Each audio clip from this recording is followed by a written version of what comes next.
Les titres principaux, le Conseil interreligieux appelle le grand public à intensifier la solidarité.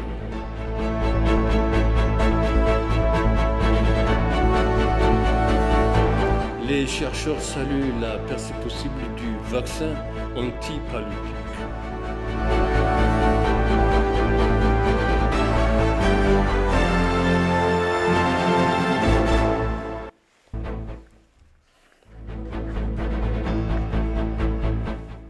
Bienvenue chers téléspectateurs sur ABC, c'est moi Zalal Amourkana avec le journal. Le Conseil interreligieux éthiopien appelle tous les Éthiopiens à s'unir et à faire partie de la solution aux instabilités croissantes à travers le pays. Consulant les pères d'une semaine annoncée par le Council, les pères religieux ont exprimé leur nécessité de mettre de côté les différentes et d'identifier l'unité nationale destinée à restaurer la paix et la stabilité dans la nation. Voici le reportage de Metasawa Oldaraka. Les pères religieux éthiopiens ont donné des bénédictions et livré un message fort à la suite de la conclusion d'une semaine spéciale de prière pour la paix initiée par le Conseil interreligieux d'Éthiopie. La semaine spéciale de prière vise à instaurer la paix et la stabilité, à réduire les tensions ethniques et religieuses dans le pays. Par conséquent, ces pères religieux ont appelé tous les Éthiopiens à s'unir et à faire partie de la solution aux instabilités croissantes à travers le pays. L'Éthiopie est la terre des pères et des mères justes. Ainsi, nous devons prier le Tout-Puissant de nous donner sa miséricorde et d'essuyer les larmes des enfants et des mères. Nous demandons également au Tout-Puissant de nous donner la paix en enseignant la fermeté, l'éthique, la paix et l'amour. Nous devons attendre le bon moment en priant continuellement.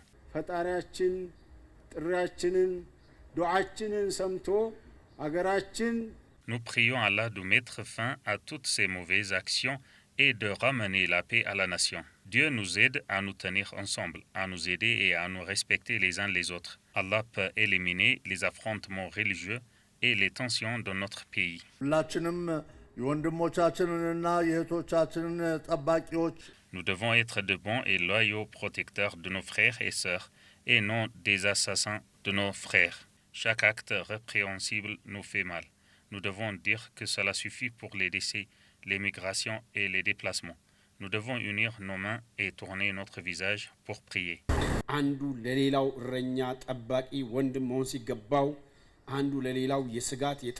Il est temps de capitaliser sur la fraternité au lieu de s'entretuer. Ce à quoi nous assistons dans notre pays est si étrange. Nous vivons ensemble, nous devons donc nous prier les uns les autres pour éliminer les mauvaises actions en cours. Les pères religieux appellent les Éthiopiens à renforcer l'unisson pour éliminer tout type d'actes pervers dans le pays.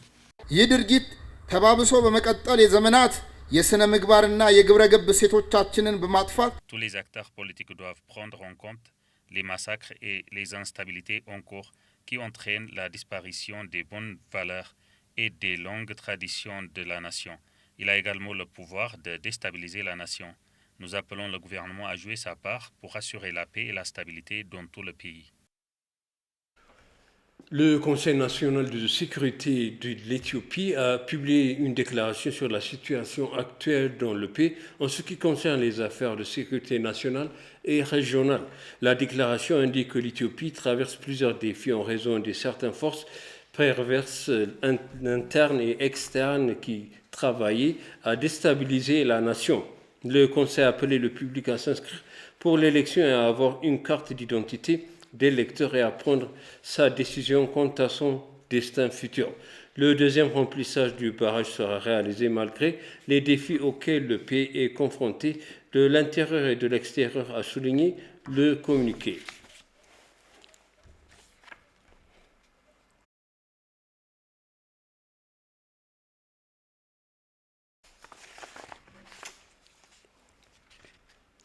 Les Éthiopiens et les membres de la communauté juive éthiopienne en Israël ont célébré le début du grand barrage de la Renaissance hydroélectrique éthiopien avec divers événements. Dans ses remarques liminaires, l'ambassadeur extraordinaire et plénipotentiaire d'Éthiopie en Israël, Reta Alemu, a informé les participants de l'avancement de la construction du barrage et a exprimé sa gratitude à l'Éthiopie et aux membres de la communauté juive éthiopienne pour leur soutien sans réserve au projet. Les Juifs éthiopiens ont jusqu'à présent acheté des titres d'épargne pour un montant de plus de 1 million de dollars américains appelant la communauté à continuer à aider à l'achèvement réussi du barrage. Le président du Conseil de la Renaissance, Rahmim Al-Azhar, a expliqué que les activités menées pour réaliser l'achèvement réussi du barrage en promettant une assistance sans faille au méga-projet.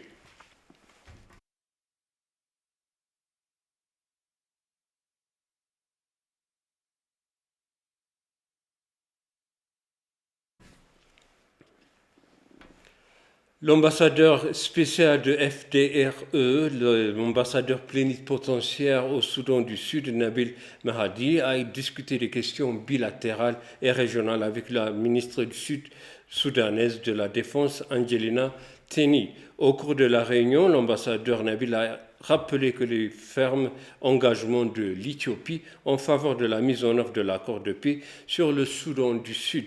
L'ambassadeur Nabil a l'aide humanitaire au cours de la région au Tigray. Il a évoqué la situation actuelle de la construction du grand barrage de la Renaissance hydroélectrique éthiopien et le différents frontaliers éthio-soudanais ainsi que la 6e élection nationale. Concernant le barrage de la Renaissance, il a déclaré que l'Éthiopie s'était engagée à utiliser ses ressources transfrontalières de manière équitable et appropriée. La ministre de la Défense, Angelina Teny, a remercié l'Éthiopie pour son soutien au Soudan du Sud et à ses citoyens. La ministre de la Santé, Dr Lia Tadesse, a déclaré que diverses stratégies étaient mises en œuvre pour éradiquer le paludisme du pays d'ici 2030.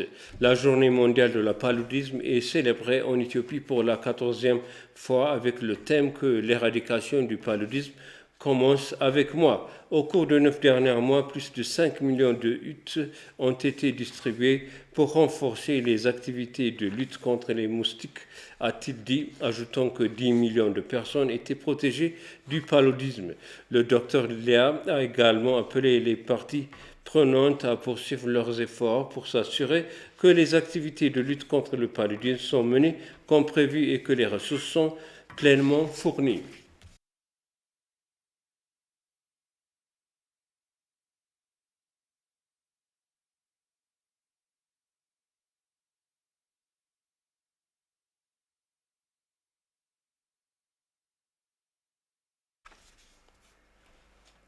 Et pour conclure le journal, un nouveau vaccin antipaludique est salué comme un changeur de jeu dans la lutte pour éliminer la maladie. Le vaccin de l'Institut d'Oxford s'est avéré efficace à 77% pour parvenir.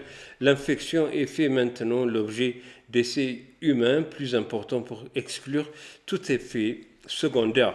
Les scientifiques disent que les résultats de leurs études d'un an sont extraordinaires. Le paludisme tue près d'un demi-million de personnes chaque année dans le monde, principalement des enfants vivant en Afrique. Rendre le vaccin abordable pour ceux qui en ont le besoin sera le prochain défi pour ce petit centre de recherche clinique de Burkina Faso où il y a des décennies d'efforts contre le paludisme. Ce vaccin expérimental est une percée non seulement pour la science, mais aussi pour l'humanité.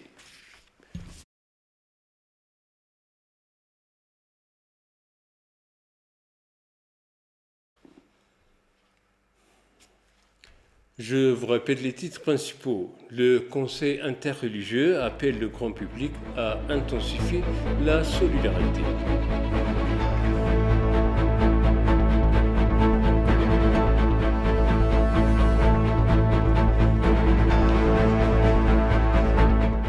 Les chercheurs saluent la percée possible du vaccin antipaludique.